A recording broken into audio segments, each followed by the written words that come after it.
और चलिए अब आगे बढ़ेंगे, बात करेंगे चैतन्य बघेल की रिहाई को लेकर। छत्तीसगढ़ से एक बड़ी खबर सामने आ रही है। चैतन्य बघेल की रिहाई आज जेल से रिहा होंगे चैतन्य बघेल। 170 दिनों से जेल में बंद हैं।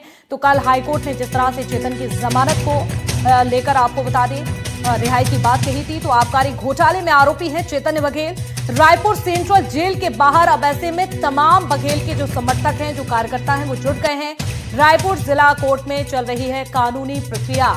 तो जानकारी है कि रिहाई आज हो सकती है चैतन्य बघेल को लेकर, क्योंकि जिस तरह से बड़े घोटाले में चैतन्य बघेल, जो कि पूर्व सीएम के बेटे हैं भूपेश बघेल की, उनकी मुश्किलें लगातार बढ़ती हुई नजर आ रही थी। लेकिन अब कह सकते हैं जिस तरह से उन्हें अगर रिहाई मिलती है तो एक राहत भरी खबर चैतन्य बघेल के लिए। 170 दिन से जेल में बंद है चैतन्य बघेल।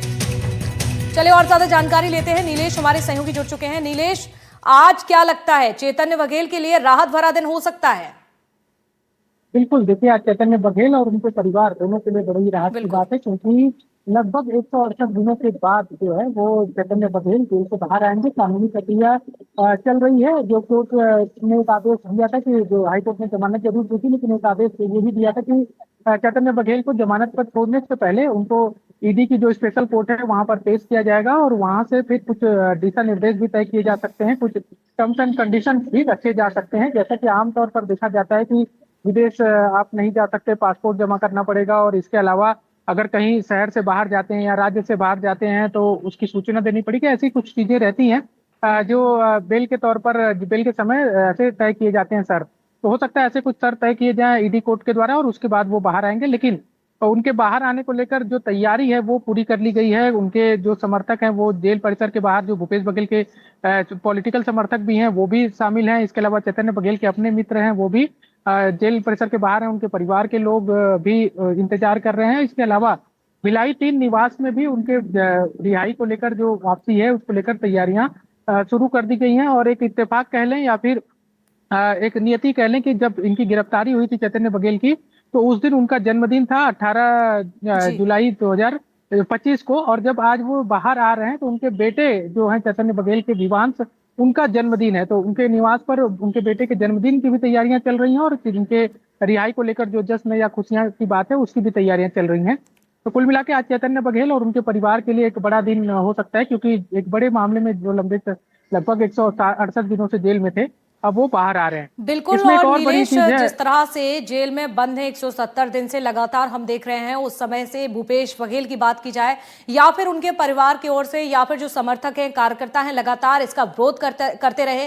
खुद कांग्रेस पार्टी ने कई सवाल उठाए हैं। अब चूंकि बाहर आने का ये समय हो चुका है, कार्यकर्ता लगातार एकजुट हो रहे हैं, तो किसी भी तरह का शक्ति प्रदर्शन ना हो, इस तरह की घटना सामने ना आए, इसको लेकर किस तरह से ध्यान में रखा जा रहा है।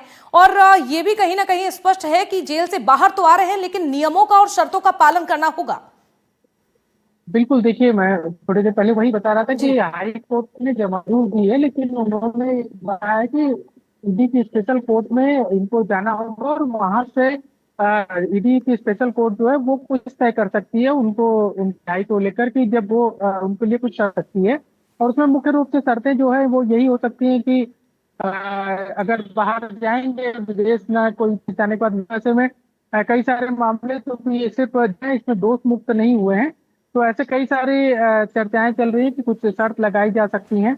और दूसरा, उनके समर्थक जुट रहे हैं, लेकिन उन समर्थक जो है वो संविधान के दायरे में रहकर उनको जो है वो उनका स्वागत करेंगे और उनको लेकर रैली निकालेंगे। इसकी ही उम्मीद की जा रही है। किसी भी तरीके से कोई घटना को भी अंजाम ना हो, ये खुद भी भूपेश बघेल और उनके समर्थक भी चाह रहे होंगे, क्योंकि अभी अभी अगर वो छूट रहे हैं तो फिर से कोई एक नया जो है वो न खड़ा हो जाए, बखेड़ा न खड़ा हो जाए, इसकी भी पूरी कोशिश रहेगी। और इसकी लेकर पूरी समझाइश भी भूपेश बघेल की ओर से या उनके समर्थकों की ओर से जो अन्य लोग जुट रहे हैं उनको दी भी गई है।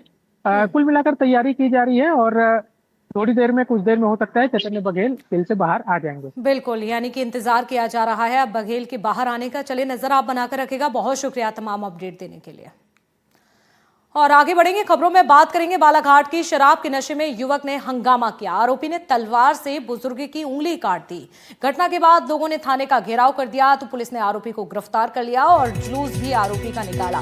बालाघाट की ये पूरी घटना आपको बता रहे हैं। पुलिस ने आरोपी को सबक सिखाते हुए जुलूस भी निकाला। तो देखिए आरोपी ने तलवार से बुजुर्ग की दरअसल उंगली काट दी। बालाघाट की ये पूरी घटना है। शराब के नशे में युवक की ओर से जमकर हंगामा किया जाता है। होश ही नहीं था युवक को कि आखिरकार क्या कुछ कर रहा है। देखिए, नशे में धुत होकर युवक ने जमकर हंगामा किया, यहां तक कि आरोपी ने तलवार से एक बुजुर्ग की उंगली भी काट दी। घटना के बाद लोगों में गुस्सा भी है, यहां तक कि गुस्साए हुए लोगों ने थाने का घेराव किया तो पुलिस ने आरोपी को गिरफ्तार कर लिया और उसका जुलूस भी निकाला। और खबर बालाघाट से ही है, जहां पर धान खरीदी केंद्र में चोरी का मामला सामने आया है। चोरी करते पकड़े गए हैं 2 चोर। धान की बोरी चोरी करने का आरोप लगा तो आरोपियों को पुलिस के हवाले किया गया। धान खरीदी केंद्र मुजहरी का ये पूरा मामला आपको बता रहे हैं। बालाघाट से खबर देखिए। अब इन चोरों के हौसले इतने बुलंद हैं कि खरीदी केंद्रों में जाकर यहां पर देखिए चोरी की वारदात को अंजाम दे रहे हैं। ये घटना सामने आई है बालाघाट से। धान खरीदी केंद्र में चोरी करते हुए 2 चोर पकड़े गए हैं। धान की बोरी चोरी करने का आरोप है। आरोपियों को पुलिस के हवाले कर दिया गया। धान खरीदी केंद्र का ये पूरा मामला आपको बता रहे हैं। अभी तक किसानों का चोरी गया, अभी तक किसानों का गया, आप सोसाइटी का चोरी। अरे पहले हमारा था, हमारे 7 कट्टी चोर ली ना मधु पटेल की चोर किसान का। क्या शिकायत लेके आए थाने में भी आप लोग? सर थाने में वो क्या है, चोर पकड़ाया है धान चोरी करते हुए सुबह 8 बजे। मोजरी में जो आप समर्थन मूल्य पर धान खरीदी कर रहे हैं, जी वहाँ के धान जी। कितने बोरी की धान चोरी हुई है? आज 2 कट्टी सिलाई काट के, हाँ।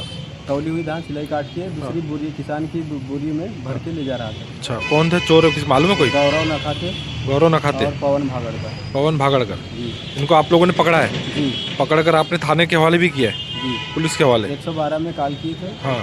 पकड़ के लाई थी। आप लोग भी उनके साथ में आए थे? नहीं सर, हम बाद में आए। अच्छा, बाद में आए। तो देखिए, बालाघाट में जहां धान खरीदी केंद्रों में चोरी की जा रही है, तो वहीं बड़वानी में सरकारी वाहनों से चोरी करने का मामला सामने आया है। बड़वानी से खबर आपको बता रहे हैं। चोरों के हौसले इतने बुलंद हैं कि अब सरकारी वाहनों से बैटरी चोरी कर ली गई। आनंद भवन में खड़े हुए थे 2 ट्रैक्टर। चोरों ने ट्रैक्टरों से चोरी की बैटरी। अजंड थाना इलाके का ये पूरा मामला आपको बता रहे हैं और ये देखिए तस्वीरें भी आपको दिखा रहे हैं जिस तरह से चोरी का ये मामला सामने आया है। बड़वानी की ये पूरी घटना, चोरों के हौसले इतने ज्यादा बुलंद हो चुके हैं कि सरकारी वाहनों से अब बैटरी की भी चोरी की जा रही है। आराम भाई, अभी नगर पालिका के वाहनों में से बैटरियां चोरी हुई है। कितने वाहनों में से चोरी हुई? 2 वाहनों में से, 2 ट्रैक्टर में से। अच्छा, कब की घटना है ये? ये आज रात को ही थी। अच्छा अभी सवेरे हम आए, जब मालूम पड़ा ड्राइवरों ने बताया कि भैया इसमें बैटरियां नहीं है। अच्छा, कहाँ पे खड़े थे वाहन? ये आनंद भवन और आनंद भवन के साइड में रोड पर। अच्छा, हमेशा यही करते हैं? हमेशा ये करते हैं, सालों तो- से पहली बार चोरी हुई थी। अच्छा, कितने कुल मिला के नुकसान हुआ अगर 2 बैटरी में? ये होगा तो 19-20 हजार का होगा। अच्छा, थाने पे सूचना दी गई? हाँ, थाने पर दी है। अभी उन्होंने कहा कि रिपोर्ट लिख कर दे दो हमको। अच्छा, जांच करेंगे। और खबर रायगढ़ से है, जहां पर एक घर में लाखों की चोरी की वारदात को अंजाम दिया गया। जानकारी मिल रही है कि कूड़ेकेला गांव में एक घर में लाखों की चोरी हुई है। 2,05,000 की नकदी, इसके साथ ही 12 लाख का सोना चोरी करके चोर यहां से रफूचक्कर हो गए। कार से आए बदमाश और चोरी के बाद फरार हुए। आपको जानकारी दे दें, झाल थाने में कई दिनों से बंद है डायल 112, तो रात में लोगों को पुलिस का सहयोग भी नहीं मिल पा रहा है और यही वजह है कि अब इन चोरों में किसी का भी डर नहीं है। लगातार चोरी की वारदातों को अंजाम देकर यहां से चोर भाग जाते हैं। रायगढ़ की ये पूरी घटना आपको बता रहे हैं, जहां पर चोर ने एक बड़ी चोरी की घटना को अंजाम दिया। और इसी के साथ दोपहर दमदार खबर में फिलहाल इतना ही। रुकेंगे यहां पर एक छोटे से ब्रेक के लिए।